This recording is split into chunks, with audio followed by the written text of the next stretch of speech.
Bonjour et bienvenue à bord de ce vol en U-52. Veuillez vous installer confortablement, pas besoin de mettre la ceinture pour ce vol virtuel. Cette fois-ci, vous voyagez en tant que passager. Je vous propose d'écouter le témoignage d'un passager qui a effectué un circuit dans cet avion pour de vrai, depuis l'aéroport de Mönchengladbach. J'ai traduit son témoignage en français, voici son récit.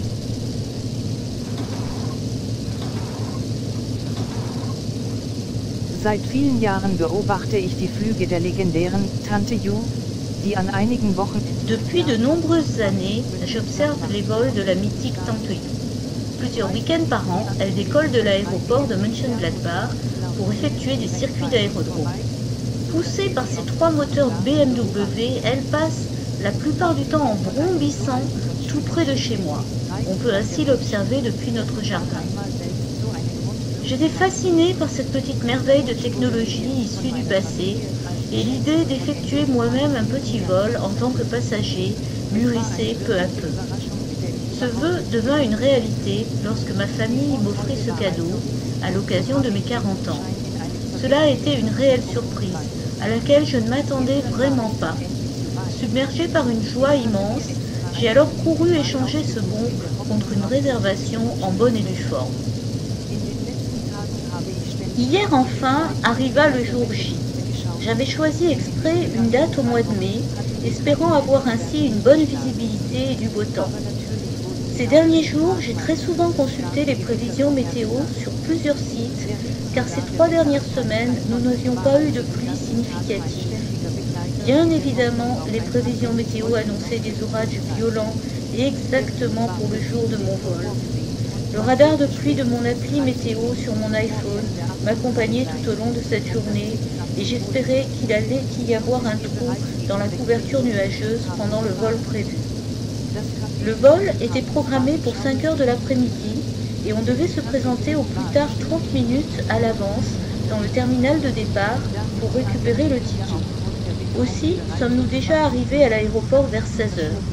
Le café de l'aéroport était rempli de spectateurs car Tante Ju effectuait des circuits à un rythme régulier, à savoir toutes les heures. À cause de la mauvaise météo, tous les vols étaient déjà retardés de 20 minutes et nous avons ainsi pu observer le décollage du vol de 16 heures. C'était très impressionnant de voir cet avion décoller après une courte longueur d'accélération seulement. Mon excitation grandissait. Excitation et non pas peur de l'avion, car je n'ai pas de problème avec ça. Peu surprenant, il ne se trouvait presque exclusivement que des hommes parmi les 16 passagers équipés de matériel photo et vidéo. Après l'atterrissage du vol de 16 heures, nous avons été autorisés à nous rendre sur le terrain de l'aérodrome. Une fois les moteurs arrêtés, on a pu observer la vieille dame de près et évidemment prendre des photos. La couverture nuageuse était toujours en place, mais il n'y avait pas d'autre obstacle à un décollage immédiat. Nous sommes montés à bord du U-52-3M où les 2 pilotes et un membre d'équipage nous ont souhaité la bienvenue. La cabine était très étroite avec seulement des sièges individuels aussi bien à gauche qu'à droite et très peu de place pour les jambes. Même pour mon sac à dos photo, il n'y avait pas de place et j'ai dû le déposer à l'arrière de l'avion pendant le décollage. En dehors de ça, la cabine semblait être toute neuve, comme si elle venait de sortir de l'usine. Une brève présentation obligatoire des mesures de sécurité et nous partions déjà. Les 3 moteurs démarraient et vrombissaient bruyamment, ce qui pour ainsi dire excluait de dialoguer pendant le vol. Comme actuellement il n'y a pas de vol de ligne à partir de l'aéroport de Mönchengladbach, il n'y a pas non plus de temps d'attente. L'appareil a pu rouler directement vers la piste de décollage et accélérer au maximum. Wow! Comme lors du précédent décollage, le U ne roulait que sur une petite longueur de piste. Il a décollé presque imperceptiblement. Mis à part le vrombissement et les vibrations internes de tout l'avion, celui-ci planait étonnamment tranquillement. Il n'y avait pas de trajet prédéfini pour ce vol. Arrivé à hauteur de croisière, à 600 mètres d'altitude, on a continué tout simplement dans la direction où la météo était la plus clémente, à une vitesse de 180 km/h. Dès que nous sommes arrivés à cette hauteur de croisière, nous avons pu enlever la ceinture de sécurité et nous déplacer librement à l'intérieur de l'avion. y compris jusque dans le cockpit. C'était vraiment un ressenti très impressionnant que de se retrouver entre les deux pilotes, debout, et d'avoir une vue directe à l'avant. La route choisie nous menait entre autres en direction de Cologne, où nous avons survolé le centre-ville et effectué un virage autour de la cathédrale. Pour être honnête, je ne me suis pas préoccupée davantage du trajet en lui-même. En premier lieu, il s'agissait de vivre l'aéronef et non pas de regarder vers l'extérieur.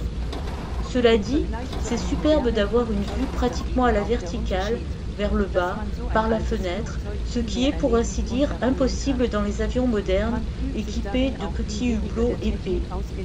Comparé à un avion moderne, la différence est que l'on peut vivre et ressentir un avion si ancien.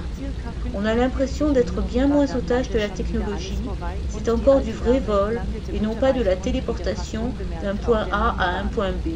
Le but, c'est le vol en lui-même. Après environ 45 minutes, tout était déjà fini, malheureusement. La vieille dame a atterri en douceur sur la piste, comme dans du beurre. Sortis de l'avion, nous avons eu à nouveau l'occasion de prendre des photos, mais ensuite nous avons dû partir pour laisser la place aux passagers du vol de 18h qui attendaient déjà. Évidemment, j'ai fait beaucoup de photos, même si les résultats n'ont pas été des plus convaincants à cause de la mauvaise météo. Si j'ai le temps et si la météo est bonne, je me rendrai certainement à nouveau à l'aéroport pour le prochain week-end de vol et je reprendrai des photos du décollage et de l'atterrissage. Cela a vraiment été une aventure extraordinaire que je n'oublierai pas de sitôt.